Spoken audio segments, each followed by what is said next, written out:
नमस्ते, मैं हूँ डॉक्टर अमित मुड़े और मैं आज तक 1500 से ज़्यादा ओरल कैंसर के पेशेंट्स को ट्रीट कर चुका हूँ। मैं एक प्लास्टिक सर्जन हूँ, पुणे में प्रैक्टिस करता हूँ और आज हम बात करने वाले हैं जॉ रिकंस्ट्रक्शन के बारे में। तो अगर आपकी कोई रिलेटिव है या कोई आपके फ्रेंड है जिनको ओरल कैंसर डायग्नोस हुआ है और उनको बोला है कि आपका जॉ निकालना पड़ेगा, तो इट इज़ वेरी लाइकली कि आपके दिमाग में या आपके मन में थोड़े बहुत फियर्स होंगे, कुछ क्वेश्चंस होंगे। क्या उसका चेहरा ठीक हो पाएगा, क्या वो खाना खा पाएगा, क्या वो बोल पाएगा।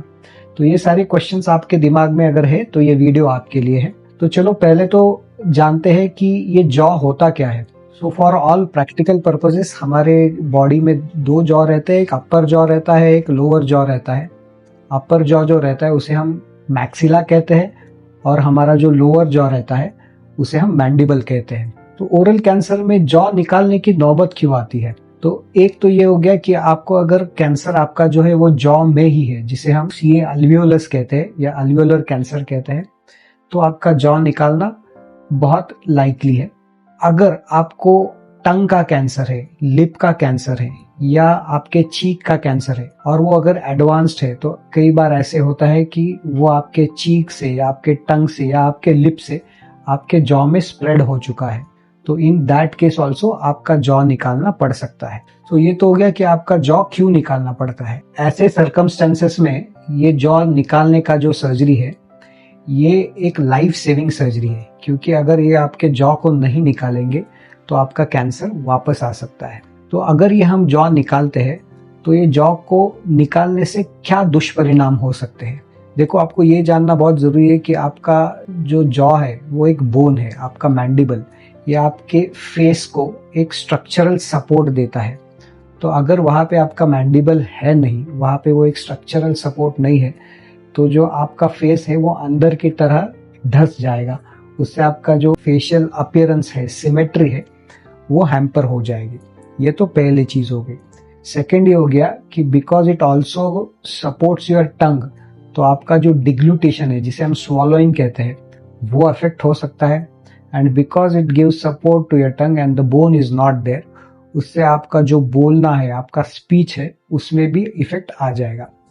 थर्डली, बिकॉज आपके जो टीथ है वो जॉ में ही होते हैं, तो जॉ निकालने के कारण देयर इज नथिंग देयर, आपके जो टीथ है वो नहीं होते हैं। ये चार कारणों के कारण हमें जॉ बनाना जरूरी होता है। तो ये जो जॉ बनाने की प्रोसेस है वो क्या होता है उसके बारे में हम जानते हैं। सो जब जॉ बनाने की नौबत आती है तो हमारे पास बेसिकली दो ऑप्शंस होते हैं। एक होता है फ्री फिबुला फ्लैप और दूसरा होता है फ्री स्कैपुला फ्लैप। तो ये फिबुला और स्कैपुला क्या होता है? सो ये जो फिबुला होता है ये हमारे पैर में बेसिकली दो हड्डियां होती है, एक होती है टीबिया, एक होती है फिबुला। फिबुला जो है वो एक छोटी हड्डी होती है, वो निकालने से कोई प्रॉब्लम नहीं होता, उसका मेजर फंक्शनल इम्पैक्ट आपके वॉकिंग स्टैंडिंग में नहीं होता और इसीलिए फिबुला जो है वो एक कॉमनली यूज्ड बोन होता है फ्री फिबुला फ्लैप में। और एक इम्पॉर्टेंट चीज ये फिबुला के बारे में होता है कि हमें एक बहुत लॉन्ग लेंथ मिल जाता है, ऑलमोस्ट 25 सेंटीमीटर लॉन्ग हम ये बोन हार्वेस्ट कर सकते हैं। तो आपका इवन टोटल जॉ भी अगर रिकंस्ट्रक्ट करना है तो उसमें हम फिबुला फ्लैप यूज कर सकते हैं।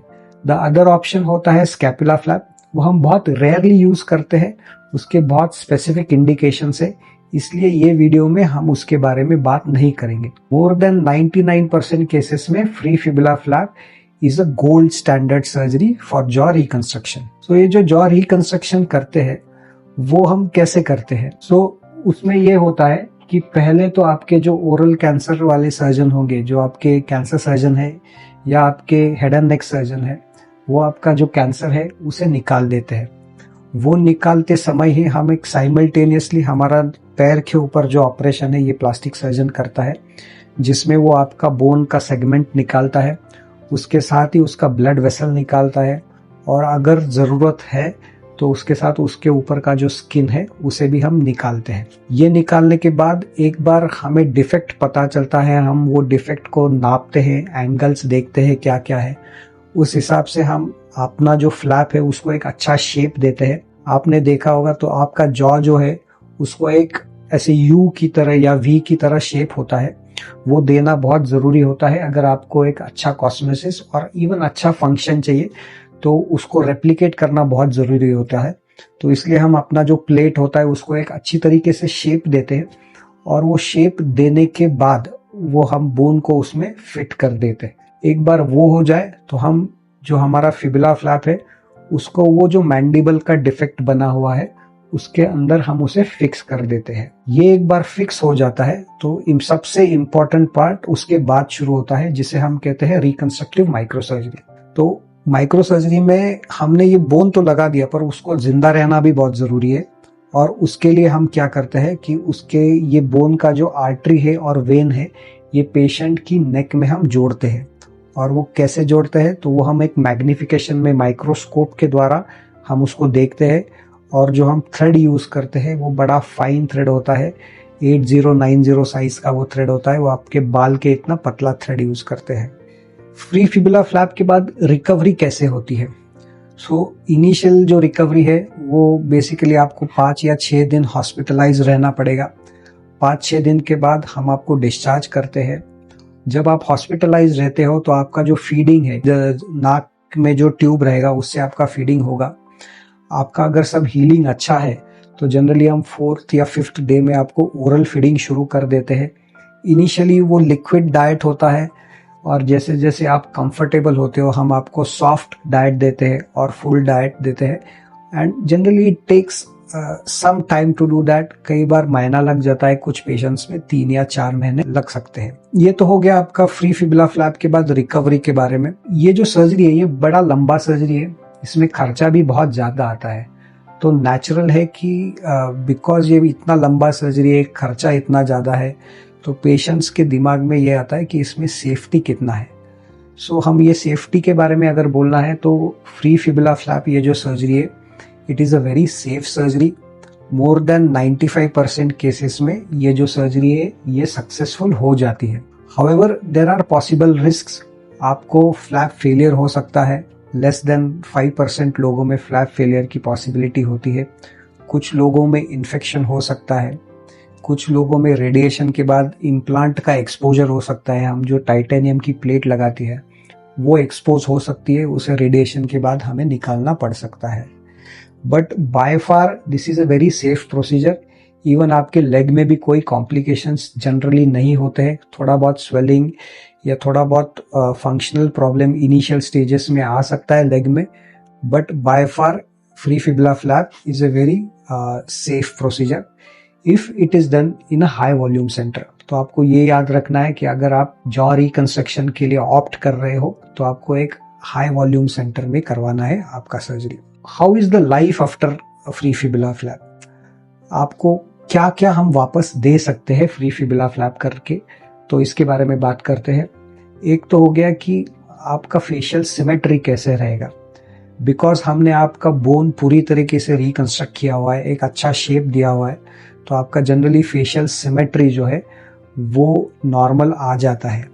बट वो आने में कई बार 6 महीने 1 साल लग जाता है। थोड़ा बहुत सूजन कम ज्यादा होता है। कुछ केसेस में ऐसे भी होता है कि बोन के साथ काफी सारा सॉफ्ट टिश्यू लॉस हुआ है।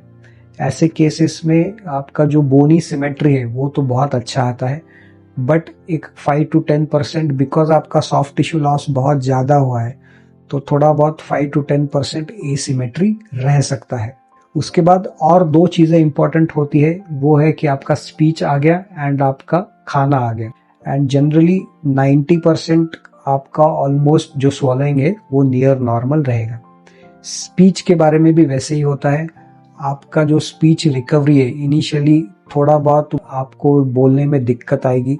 कुछ आपके सिलेबल्स है वो स्पेशली जो आपके जिसमें आपका टीथ यूज होता है, तो थ द ऐसे जो सिलेबल्स है उसमें आपको इनिशियली प्रॉब्लम आएगा, पर जैसे जैसे आपकी रिकवरी होती है वैसे वैसे आपका जो स्पीच है वो इम्प्रूव होगा और वो almost 90% of your speech which was that before the surgery वो आपका आ सकता है। कुछ पेशेंट्स में इवन 100% रिकवरी स्पीच में आ सकता है। ये हो गया आपके रिकवरी के बारे में। एक बहुत कॉमन सवाल मुझे पूछा जाता है कि क्या हमने बोन तो लगा दिया, क्या टीथ लगा सकते हैं?